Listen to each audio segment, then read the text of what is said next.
હિંગળાજ માતાનું. તો હેલો મિત્રો, અત્યારે આપણે આવ્યા છીએ હિંગળાજ માતાના દર્શન કરવા. સેમ પાકિસ્તાનમાં મંદિર છે ને એવું જ મંદિર છે. અહીં મારી પાછળ તમે જોઈ શકો છો.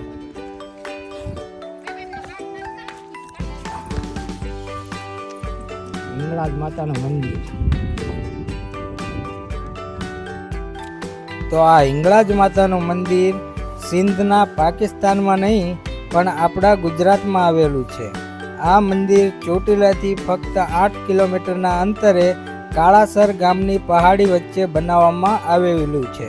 અને અહીંયા તમે જશો તો અહીંયા સુતેલા હિંગળાજ માતાની મૂર્તિની સ્થાપના કરવામાં આવી છે. અને અહીંયા ઘણા બધા દેવી દેવતાઓની સ્થાપના કરવામાં આવી છે, જેમ કે હનુમાન દાદા છે, શંકર ભગવાન છે, ચામુંડામાં છે, મેરડીમાં છે. અહીંયા ઘણા બધા દેવી દેવતાઓની મૂર્તિની સ્થાપના કરવામાં આવી છે. અને આ મંદિરમાં તમે જશો તો અદ્ભુત તમને નજારો જોવા મળશે. બધી બાજુ પહાડી છે અને પહાડીના વચ્ચે આ મંદિર આવેલું છે. અને અહીંયા બીજા મંદિરો જેમ બધી સુવિધા ઉપલબ્ધ છે.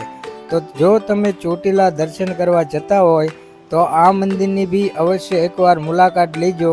અને આ મંદિરના બાજુના ગામમાં મેરડી માતાનું મંદિર આવેલું છે, રીસેમિયા મેરડી માતાનું મંદિર.